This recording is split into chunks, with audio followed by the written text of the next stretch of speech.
Hi friends, my name is Servan Kumar, your economy faculty. Welcome to Rathod's IAS Economic Weekly Series. In this class, we are going to look at some of the important current affairs with respect to the economy, right, which are appeared in different kinds of newspapers in this week. So, without wasting any time, let us start the first topic. Now, see guys, let us try to understand the context first, and then we are going to understand what is this compulsory licensing is all about. During the COVID-19 pandemic in 2019, everybody knows that during 2019, the COVID-19 pandemic is at peak level. Now, during that period, many of the people all around the world have suffered due to lack of availability of the medicines, vaccines and COVID-related health kits, right? You need N95 masks, you need RT-PCR test kit. So in such a way, there are a lot of equipment, medicines and vaccines which are required to treat the COVID-19 pandemic. And in fact, you might have an idea that even these masks are pegged at a very high cost, right? You might have remembered that the N95 masks is priced at a higher rate. Even the RT-PCR test costs you a lot. So when we look at the data, only 14% of the people in the low income countries got these vaccines, particularly the low income countries, only 14% of the people are vaccinated. Now you need to understand that why this situation was happened all around the world. You know that, have you heard this word IP, intellectual properties? See guys, first you need to understand what's the meaning of this intellectual property. Now, intellectual property, to put it simply for you, intellectual property means if a person creates something out of his mind, we call it as his intellectual property. Imagine I'm a music director and I have produced some kind of a music. It is my intellectual property. It's my intellectual property. I created it out of my mind. Now the thing is, the person who have created it out of his thought should be given the right either to sell it and to protect it. Now imagine I'm a person, I'm producing a music and I should be provided with a right. I should be provided with a right to protect my intellectual property. And I should be the person who will be authorizing somebody else to take my music, or I should be the person who would be benefiting out of the commercial selling of my music. In such a way, a person's intellectual property should be protected. Right? Similarly, now let us try to relate it to the COVID-19 medicines. Say for example, this is a company. This is a vaccine producing company. Now this vaccine producing company have produced a vaccine, and it also produced a medicine. It also produced the COVID-19 toolkit like RT-PCR test kits. Now try to understand very carefully here. All these are the intellectual properties of this particular company. This company have invested lakhs and crore rupees in developing and in manufacturing or inventing particularly these vaccines and medicines. Now of course they are going to have some patent for it. You know that if somebody is investing in lots and lots of money into inventing something, then definitely they are going to reap the benefit out of it. So imagine this company have produced a COVID-19 vaccine. Imagine this company has produced a COVID-19 vaccine. Now this company will apply for patent.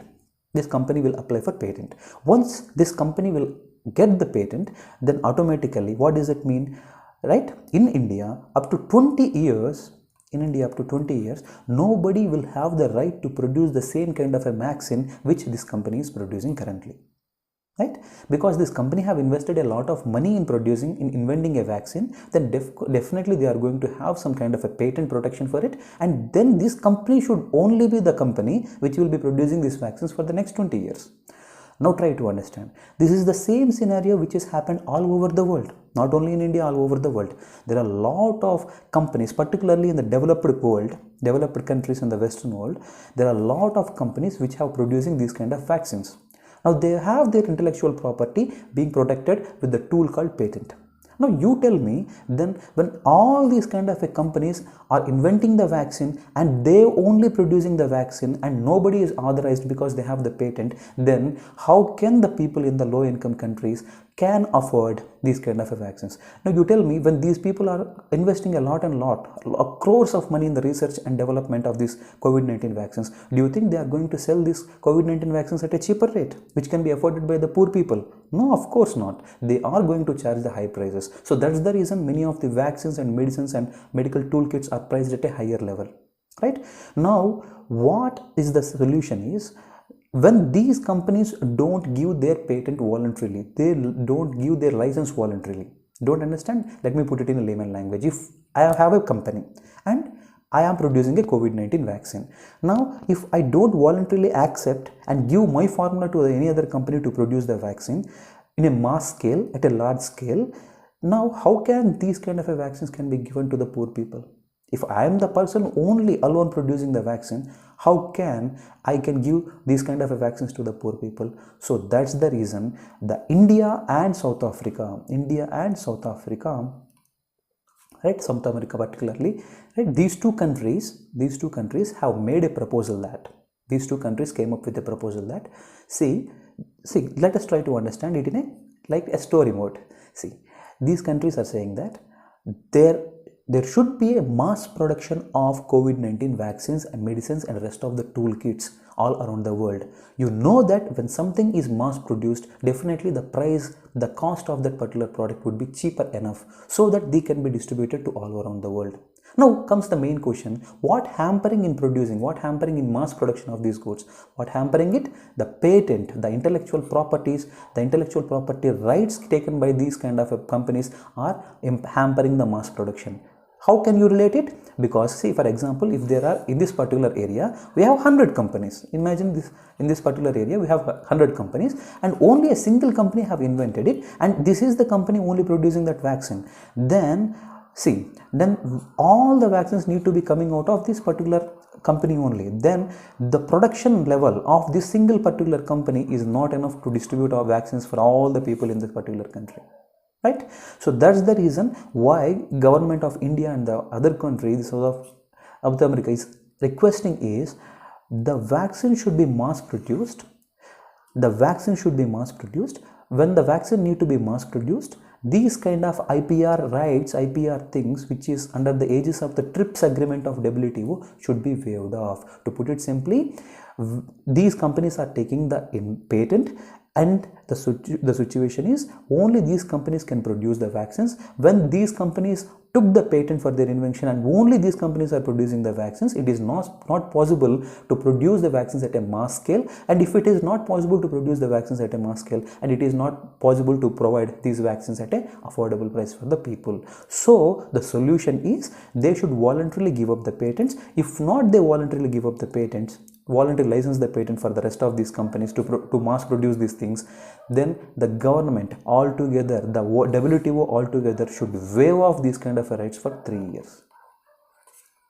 We came up with a proposal that these intellectual properties protections for their invention should be waived off completely, for up to 3 years, right? So that the rest of the companies can also produce it in a mass scale, so that ultimately the people living in the poor countries and low income countries gets the vaccine. This is the proposal, right? Now see, this is the context. At the head of the COVID-19 pandemic in October 2020, India and South Africa had tabled a proposal seeking a temporary waiver for 3 years on the COVID-19 related products under TRIPS agreement.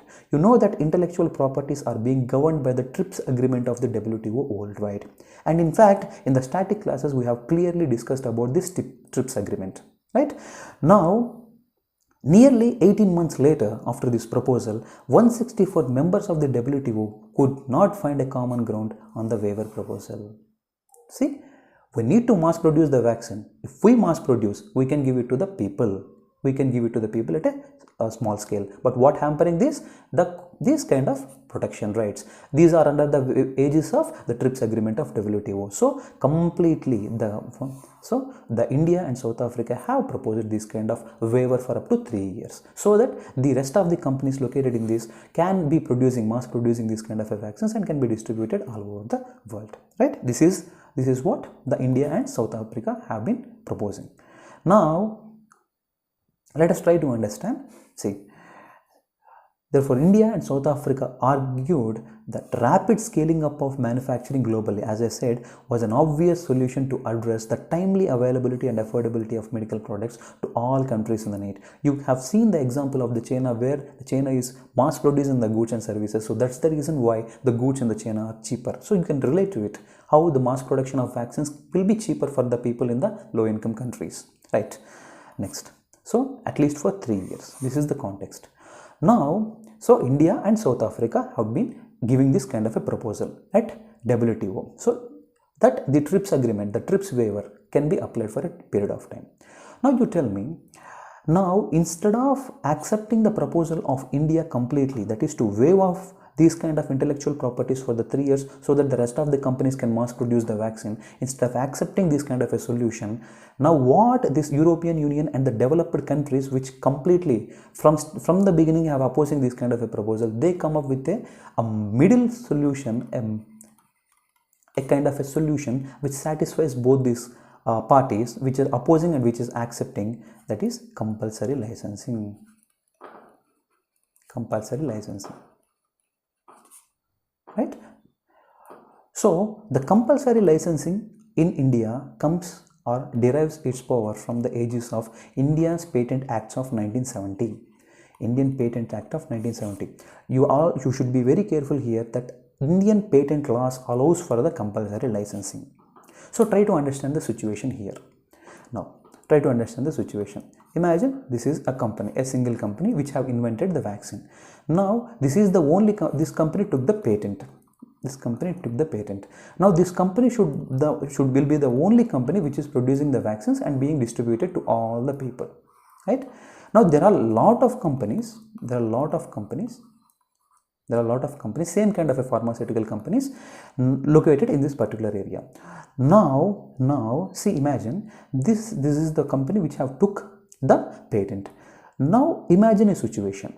Imagine I have a company. Try to understand this example. It will be very clear for you. Imagine I have a company. I have a pharmaceutical company. Now I have manufactured a COVID-19 medicine, a COVID-19 vaccine, and it is my intellectual property. And I took a patent from the government so that nobody can reproduce it, and I will be the only person who will be commercially benefiting out of it. Now understand, now I am producing the vaccine and I am selling these kind of vaccines to the people, but they are at a high price.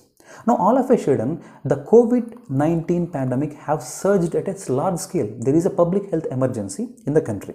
Now I am not in a position to mass produce these kind of vaccines at a large scale, and even though I will mass produce these kind of vaccines at a large scale, I can't provide it at a cheaper rate for the people, because I have invested a lot in research and development, so definitely I am not going to give it at a cheaper rate.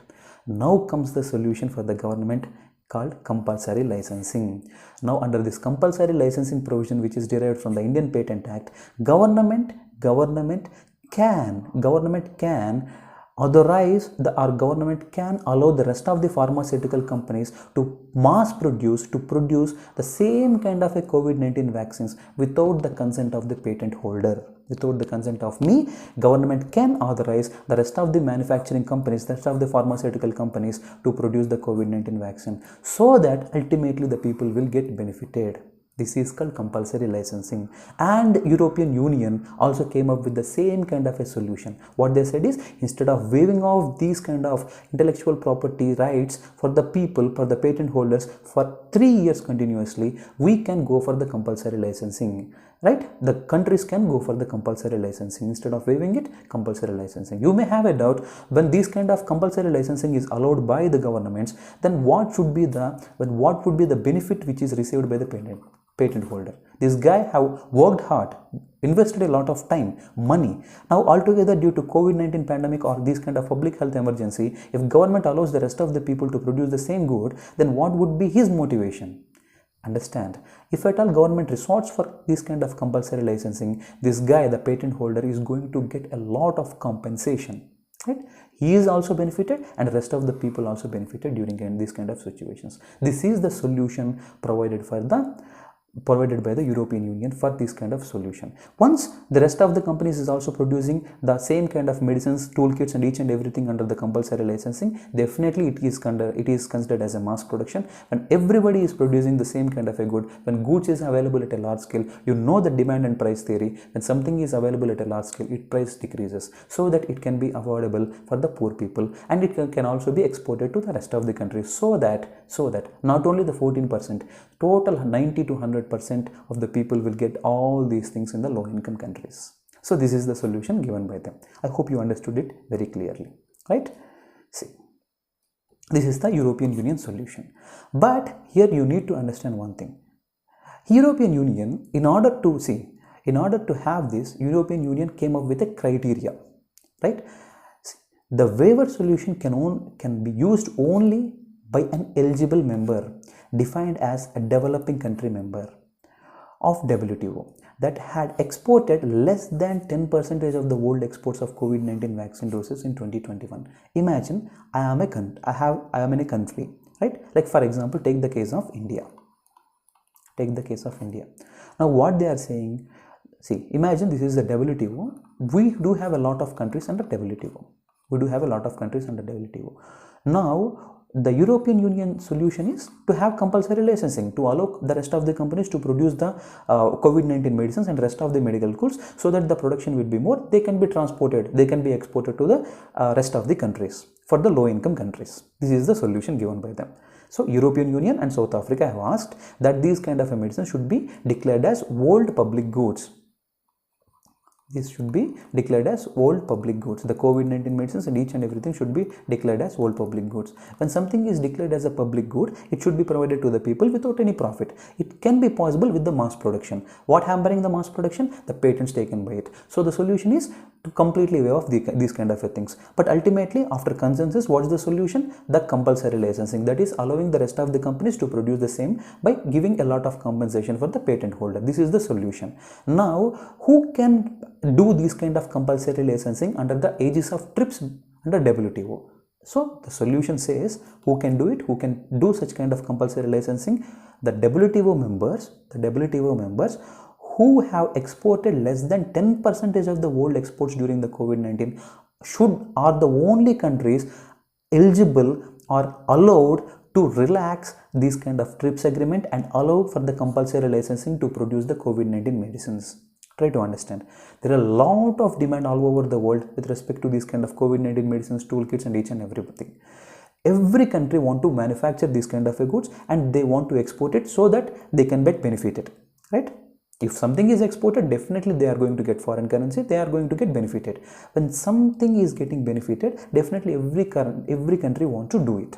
Now, European solution have done this deliberately.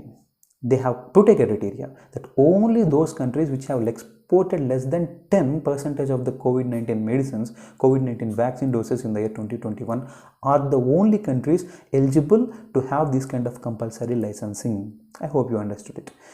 They have technically, see, China has 33% of it. So that they have technically moved out the China. We don't have to worry. We just have the 2.4% share on January 31st, up to January 31st, 2021. So India, there is no concern for the India, right? Now, this is the scenario. Now you have to understand, while introducing the above mentioned export restriction, the solution proposes to waive the obligation under 31F of the TRIPS agreement. You need to understand that if at all a country allows the compulsory licensing to mass produce any vaccine, this kind of an action should be done only to provide these kind of vaccines for the domestic people but not for the exports. This is Article 31F says. Now automatically the solution is violating this 31F. So what this solution is saying, that Article 31F provides that the compulsory licensing issued by a WTO member must be used predominantly for the supply of domestic market. So they want to export it to the low income countries so that every people all over the world should be getting it. So that's the reason they in fact went on to an extent that this kind of 31F of the TRIPS agreement should be also waived off, should be removed. Right? Now, the last, when the compulsory licensing is allowed, the European Union solution is The African Indian solution is to completely waive off. The European Union solution is go for compulsory licensing. Now, what is the issues with this compulsory licensing is, according to you, when compulsory licensing are granted, the patent holder receives an adequate remuneration, but the technical know-how is not ensured. Imagine this company is receiving a lot of remuneration for giving the patent, for allowing this license to be producing for the rest of the companies. Although the money is ensured under the compulsory licensing, the technical know-how to produce the same kind of a vaccines is not ensured at a large scale, right? There is no such kind of a explicit provisions. That's what it's saying. This demerit of compulsory licensing would make it difficult to scale up the production of COVID-19 vaccine. It's a kind of an issue, right? So this is all about the COVID-19 medicines and this issue. To put it simply for you in a nutshell again, right? Around the world, only 14% of the people, particularly in the low-income countries, receiving the vaccines. This is mainly because the COVID-19 medicines and related things are very costly in nature. Why they are costly in nature? Only those companies who took the patent are producing it. Now, in order to make it as a world public good and to provide it to all the people, it should be produced at a mass scale.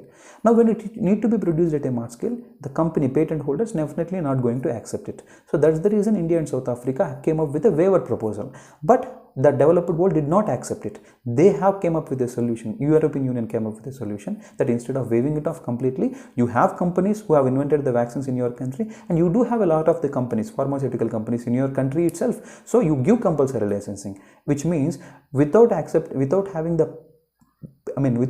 permissions of the patent holder, you can authorize the rest of the companies to produce the same kind of vaccines. Initially, you should take the mass production of these vaccines to provide the vaccines for the domestic people, and then you can go for the export. Now, this solution has some issues, and these are the issues. Although the remuneration is given, the technical know-how, how to produce these things, the technical know-how means knowledge, is not ensured at a high scale.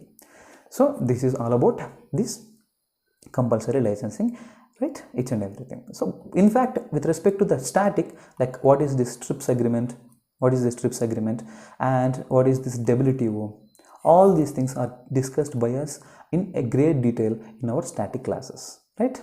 Next we have another important topic called National Land Monetization Corporation, right?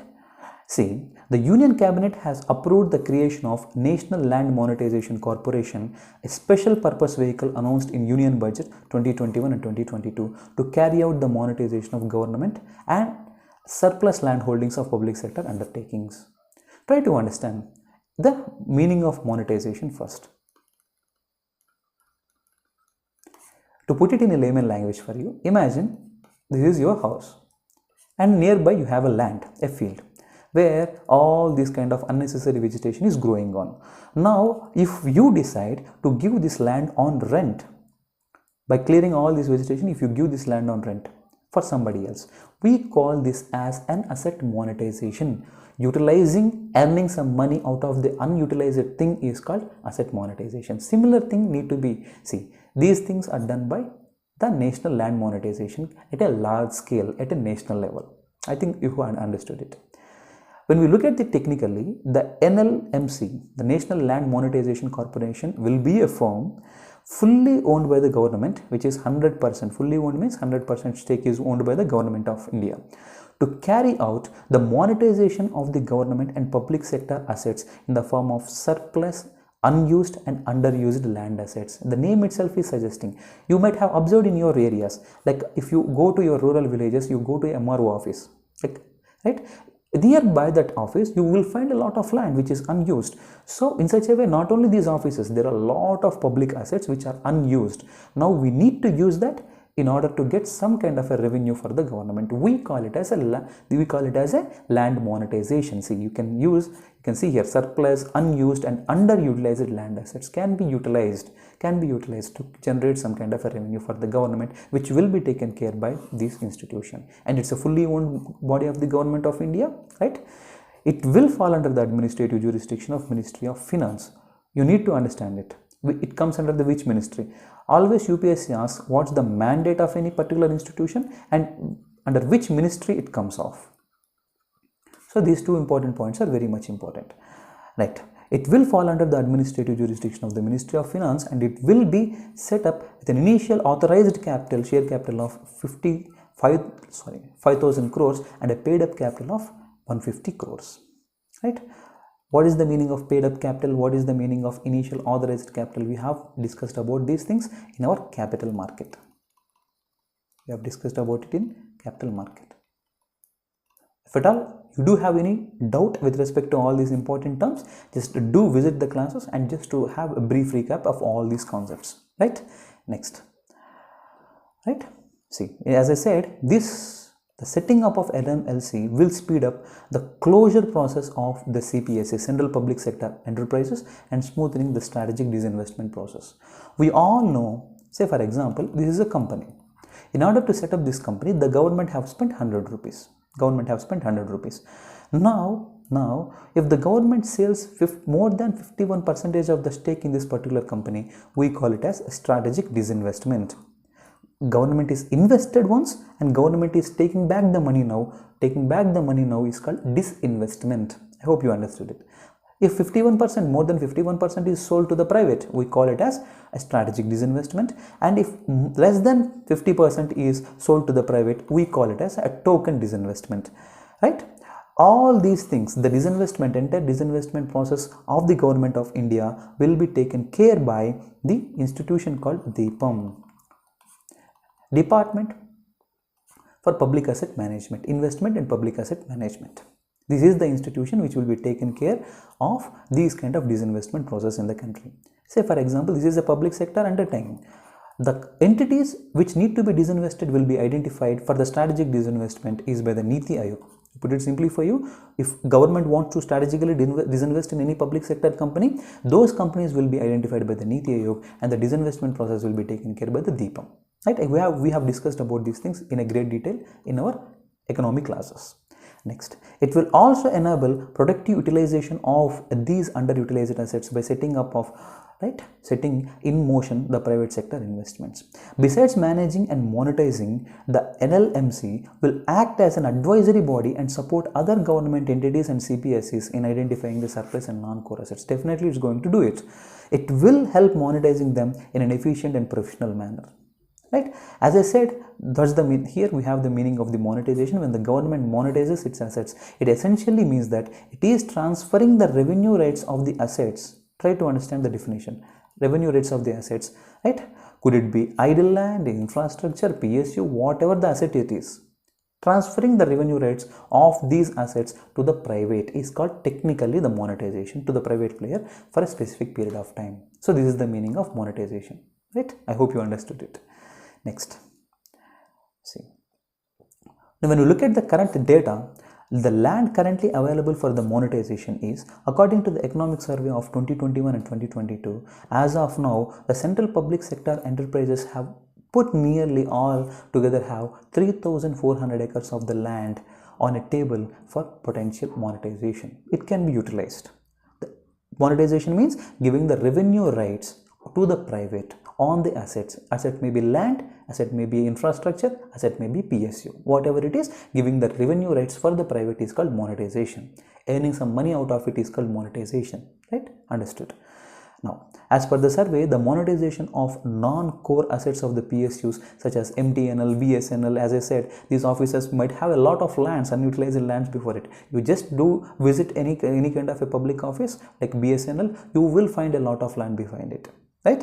Like a BPCL, right? All these institutions have a lot of assets which need to be monetized so that the government will get benefit. Right? So this is all about the National Land Monetization Corporation. Next. See.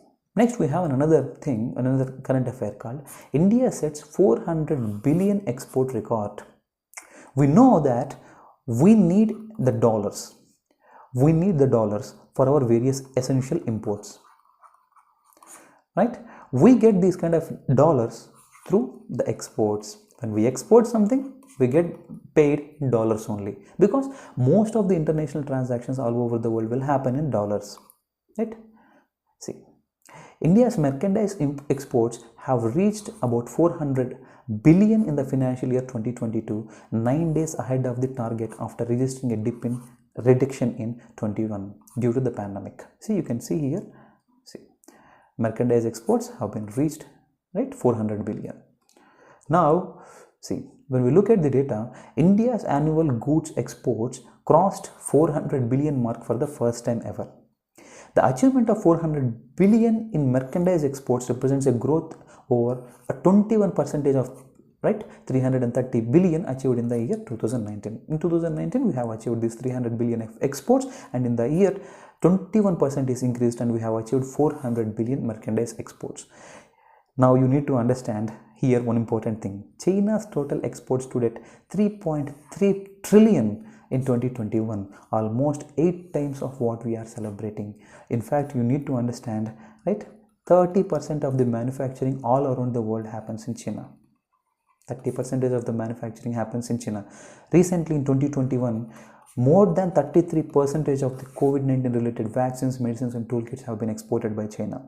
So you need to understand, try to understand and try to have a comparative analysis, the presence of the manufacturing industries and the manufacturing sector being located in the China, right? See, next, right, this milestone, why altogether there is a surge in the exports is one of the major reasons for jump in exports is rise in the pent-up of demand, particularly rise in the demand which had been fallen due to COVID-19 pandemic, right? See, this milestone was achieved due to increase in shipment of merchandise, including the engineering products, apparels, garments. Once the COVID-19 pandemic, all this is stopped. Now the demand is increasing. So automatically when demand is increases, automatically definitely we are going to export it. No, when somebody is demanding from the outside of the country, who wants not to export it? So of course we have exported it. The agriculture sector too had recorded its highest ever export during 2021 and 2022, like rice, marine products. You have to remember that India is exporting a lot of marine products. Just go through your economic survey, you can see it. As far as agriculture is concerned, India is a net exporter. So these are some of the important reasons why we have achieved a surplus, particularly a lot of exports these days. Now everybody knows about the significance of exports. Exports are one of the fundamental drivers of the growth for any economy. We get the hard currency, we get the dollar. Say for example, if we want to take up any kind of developmental activities in the country of Afghanistan or in country of Iran. For example, if we want to strategically build any kind of infrastructure in the island nation of Sri Lanka, all these things need money, particularly in the form of dollars. If we exchange our foreign currency with the dollars, definitely Indian rupee is going to get depreciated, right? In order to avoid this kind of depreciation and to make the rupee strong and also to get the foreign currency, we should have a lot of exports. These money can be utilized to take up these kind of activities both nationally, domestically as well as in the foreign country. So to put it in a nutshell, this is the way I can explain you about the significance of these exports. It can influence a country's GDP, exchange rate, the level of inflation as well as interest rates, right?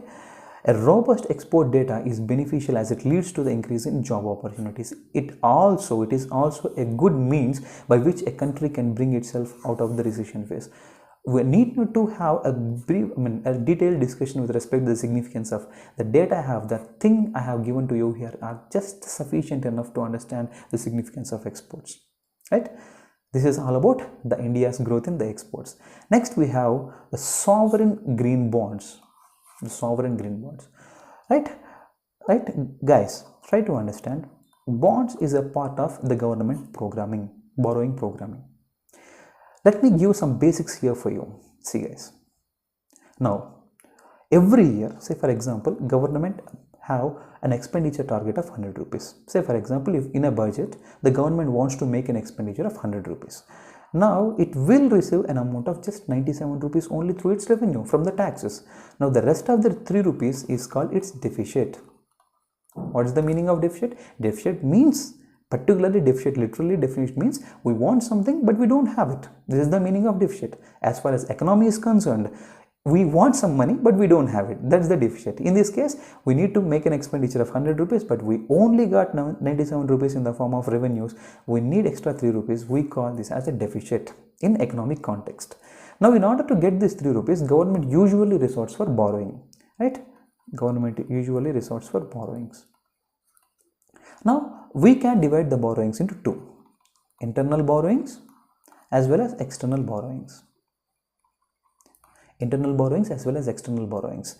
Now these kind of a sovereign bonds comes under the external borrowings, and internal borrowings, say for example, see guys, internal borrowings of the government of India works in two ways. One through the treasury bills, other through the government bonds. Now let us try to understand with a good example what is the basic difference between a treasury bill and a government bond. Now try to understand, here we have the two persons. Right? And this guy want an amount of 1000 rupees. Imagine this guy want an amount of 1000 rupees. Both this guy person A and person B is ready to give the 1000 rupees for the person. Now what is the difference between this person giving 1000 rupees and this person giving 1000 rupees? Now when this guy asked this person A that he needs 1000 rupees, he said, okay, I will give you 1000 rupees. Now after 1 year you need to pay back me that amount. Now for 1 year you need to pay me 10% interest rate. You have to observe very carefully here that, see, it have a maturity period. We call this 1 year as a maturity period. Now it has an interest rate. He need to pay an interest rate, right? This is what he said. I will give you 1000 rupees. You need to pay back me after 1 year, and the interest rate you need to be paying me at the end of the year is 10%. That is 10% of the 1000. Now here we have the second. See, so what is it? He is meaning. So he will give you 1000 rupees. At the end of the month, you need to pay him 1100. This is the first case. Now we have the second case. When this guy approached him, he said, okay, now instead of giving 1000 rupees, I will only give you 900 rupees. Now after 1 year, you need to pay me back the 1000 rupees. You have to observe carefully. In the first case, we have the maturity date. In the second case also, we have the maturity date. But these are issued, this guy is issuing it at a 10% interest rate. We have the presence of interest rate, but this guy is not issuing or not charging any kind of interest rate. So the government bond is going to work in the same way, and the treasury bill is going to work in the same way. So government bond will have a maturity rate. The government bonds are issued at an interest rate, whereas the treasury bills are not issued at an interest rate, but they are issued at a discount rate. Here 10% is the discount rate, because the person have given just 900 rupees. The person have given just 900 rupees only. The discount, see, for example, when you go to a shop, when the shopkeeper says the price of a shirt is 1000 rupees, when he says discount is 10%, definitely you are going to pay 900. Similarly, in this case also, the treasury bills are issued at a discount rate at 900 rupees. So they don't have an interest rate, they have a discount rate. Right? These are issued for a longer period of time, these are issued for a shorter period of time. Say for example, 182 days, 364 days, and such. This is the basic difference between a treasury bill and a government bond. You should be very careful of it. These are the two important tools available for the government of India to go for internal borrowings. Now, as far as external borrowings is concerned, when this government goes out of the country for borrowing directly from the government or any other foreign institutions, we usually call it as an external borrowing. Right? I hope I have given you the basic differences between a government, an internal bond, and external bonds. Now let us try to understand what is this sovereign green bonds all about. The sovereign green bond is a novel idea, definitely, because the idea is a novel idea because of its purpose. It will be a part of the government's borrowing program. The gross borrowing program of the government of India is pegged at 14.95 lakh crores. 90% of it is borrowed by the government of India through internal borrowings only, and these internal borrowings, up to 80 to 90% of these internal borrowings are taken by the government by issuing the government bonds. Understand? About 80 to 90% of the government borrowing program happens internally, which means government borrows its 80 to 90% of the money out of this 14.9 lakh within the country only. Now within the country, what are the tools? We have treasury bills and government bonds.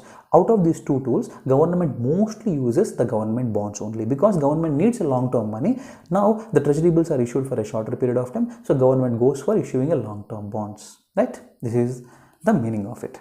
Now the sovereign green bonds are raised will be part of aggregate borrowing program and has to be used for projects which are that ESG, which simply means environment, social and government compliant. The name itself is suggesting it's a green bond, right? The money which is brought by issuing this kind of a bond, say for example, I issued a bond which is 1000 rupees worth, and now I am saying it is a green bond. Definitely I am going to use, say for example, this person is subscribed to it. Subscribing means purchasing it, issuing means selling it in a layman language. Now I will get the 1000 rupees and I am going to use it for developing a green projects. It is the meaning of sovereign green bond. I hope you understood it. Hence, if the bond is being used to finance a power project or a road, or in case it is used to finance a revenue expenditure, it has to be ESG compliant. I hope you understood. ESG means the environment, social and governance, right?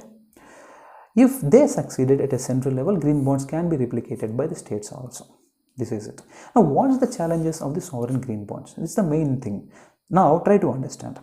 Now, for your convenience, let us try to understand $1 is equal to 100 rupees. Now, if a government issues, say for example, $1 is equal to 100 rupees.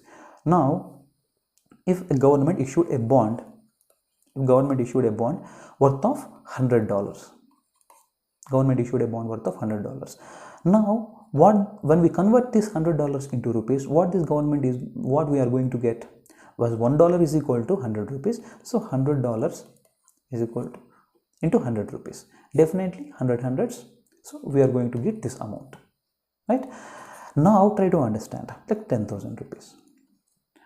Now, try to understand when, say for example, see, if we exchange that amount, imagine we got 10,000 rupees. Now, when we need to repay it, imagine if the dollar to rupee rate is increased, exchange rate is increased, if it is 120 rupees now definitely we are going to pay back 12,000 rupees instead of 10,000 rupees.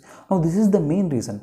When the dollar to rupee exchange rate is 100 rupees, now we got only 10,000 rupees. When the dollar to rupee rate is exchange rate is increased, then we need to pay more. This is the main exchange rate. Exchange rate volatility is one of the important problem in issuing the sovereign bonds. So more, the interest rate on this kind of a bonds is very low. So the government need to encourage the corporates and different kinds of the people to subscribe to these kind of a bonds. So these are the main important challenges faced by the government sovereign bonds. Their main purpose is to have this kind of a green projects, but they should be ESG compliant. This is all about the sovereign bonds. So I have given both the basics for you as well as this current affair.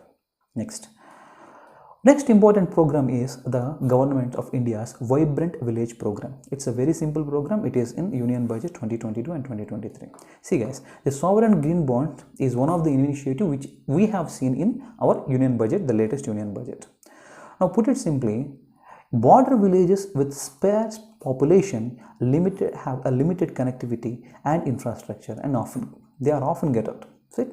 When there is no infrastructure, then there is no connectivity. They are kind of a disconnected people, not informed citizens in such a way. Such villages will be covered under a new Vibrant Villages program. To put it simply, there will be villages at a border areas, and there is no proper infrastructure like road infrastructure and rest of the infrastructures, transport infrastructure is not being developed well, so that they are left out kind of a villages. Now, in order to develop this kind of infrastructure like housing, tourist centers, road connectivity and rest of the livelihood generation, all will be taken up in these kind of villages in the border areas under a program called Vibrant Village program. UPSC just going to ask you what is this Vibrant Village program is all about. So this is the thing. The program aims to improve the infrastructure in the villages along the Indian borders with China. Infrastructure will be improved, so you need to remember it. Right? You need to remember this country. Infrastructure will be improved in the states like Uttarakhand, Himachal Pradesh, Arunachal Pradesh. Like these are the states which share the boundary with the China. Under this program, the residential and tourist centers will be constructed. It will also provide for improvement in the road connectivity, as its main purpose is to develop this kind of infrastructure. Now, all of Asian and why? The program is a counter to Chinese model villages, but the name has been carefully chosen so that not cause any concentration in the neighboring country. Right? China has established new villages all along this LAC, line of actual control, in the past few years, particularly across this Arunachal Pradesh borders. While China has been setting new residents in the border areas, villages on the Indian side of the frontier have been unprecedented out migration. See, for example, you know that this is, for example,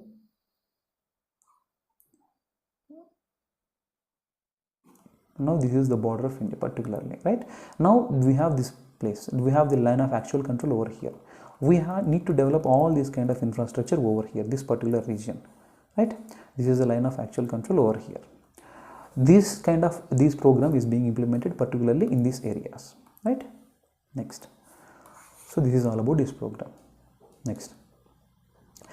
Just to counter this Chinese village model and to stop this kind of out migration of the people which is located in the border areas of the China, the Vibrant Village program to develop infrastructure is being taken up by the government of India. Just UPSC is going to ask what's the facts. It's a program, infrastructure connectivity program, particularly to the villages which are located in the borders of China. So you need to remember it, right? Next we have another important topic. India is amongst the world's largest arms importer, right? India is among the world's largest arms importer, accounting for 11% of the global imports according to the Stockholm International Peace Research Institution, right? These are very much important facts which are very much important for you, both for the economic perspective as well as for your internal security.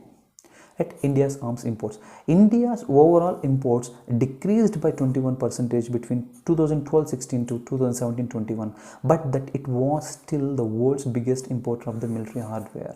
It has still, although decreased by 21%, still we are one of the most important and the highest importer of these weapons. Russia, France and USA are the India's biggest supplier of arms, accounting for 46%.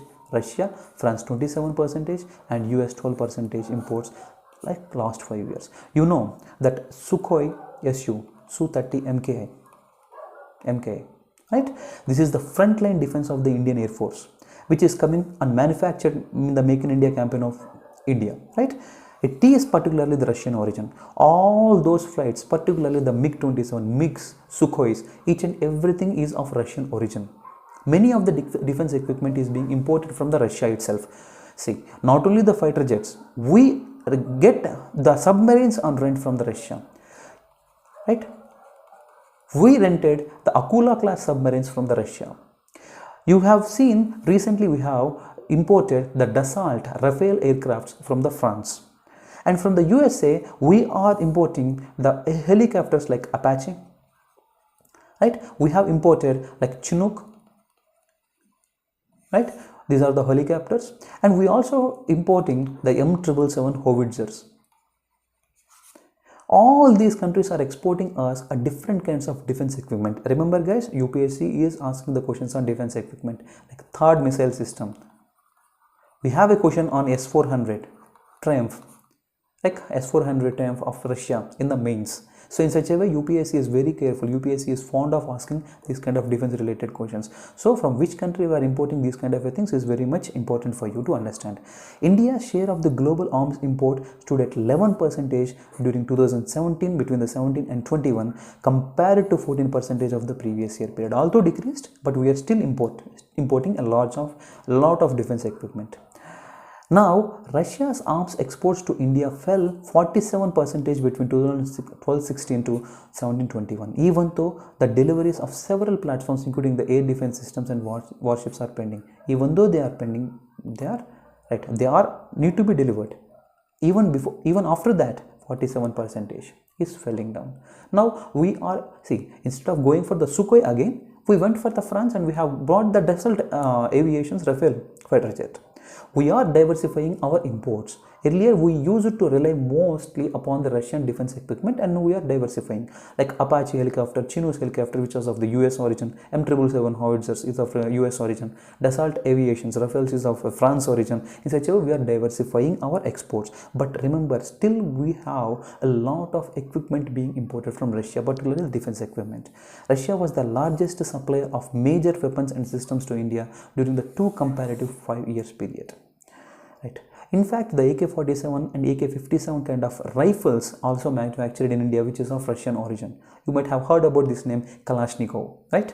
India has major plans for arms imports because of perceived threats from China and Pakistan and due to significant delays in indigenous production, right? We do developing these indigenous guns, like we are manufacturing the local, like we have the Tejas, which is a light combat aircraft.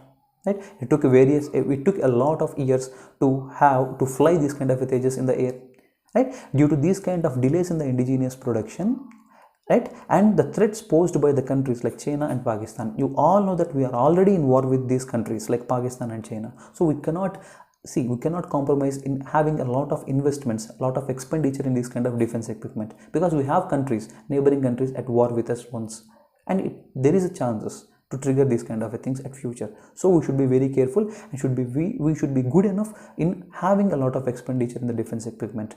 So that's the reason India don't have an option but need to import it. But see, we have diversifying the imports.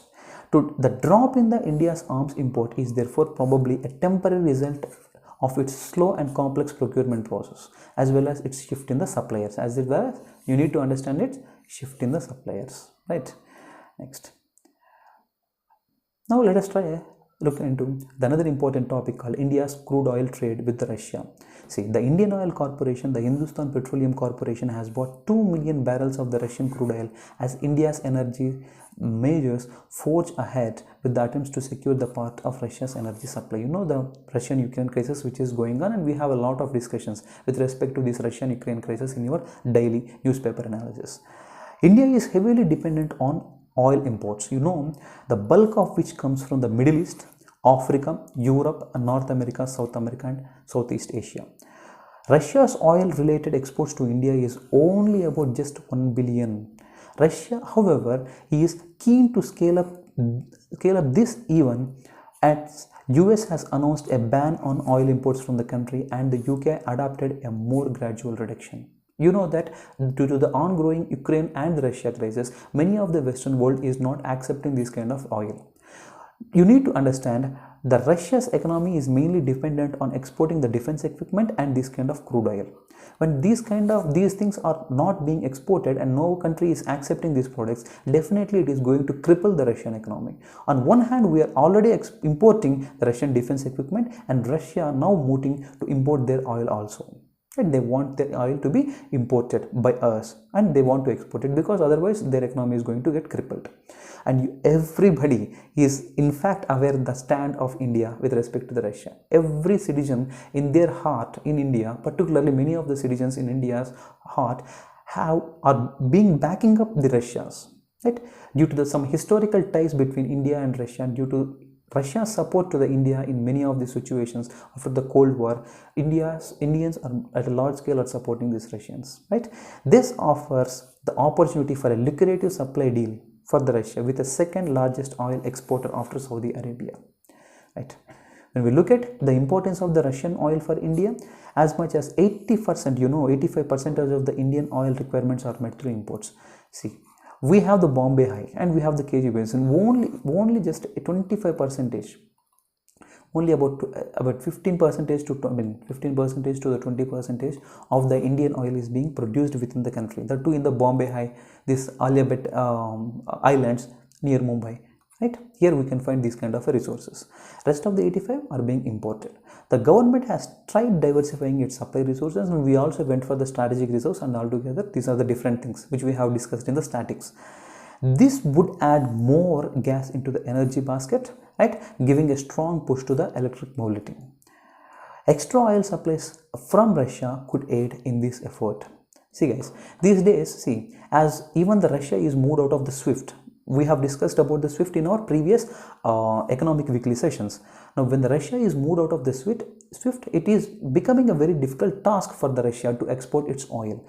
Even Russia is now want to export its oil for the rest of the countries, particularly for India. Now, India and Russia is thinking of exchanging, but you know that most of the international transactions happened in dollars. When the Russia is out of these kind of transactions, definitely they are going to trade in the rupee and ruble. Now, in order to happen this, they need a bank, a middle bank. Say for example, through a country, they can import Russia and this India. This is the third party country, kind of a third party country. By using the transactions between India and Russia through the rupees and rubles, by using a third party country, these two countries can go up for the trade in the oil imports. Right? This is the solution which is being given by many of the exports all around the world. This is not the solution, but this can be the prediction, how it might happen. So this is all about India's crude oil trade with Russia. So guys, these are some of the important current affairs which are appeared in the last weeks and previous weeks economy, right? See, due to some unfortunate events, we cannot take up these kind of economic weekly sessions in the previous week. So I have covered a lot of current affairs which appeared in this week and as well as in the previous week. So you know that these things, many of these current affairs will also be in the transition, and now in the next week also we are going to discuss all of the current affairs, particularly the economic current affairs, in a comprehensive manner, like the way in which we have discussed in the class in the next Monday, right? So I hope you understood all these current affairs.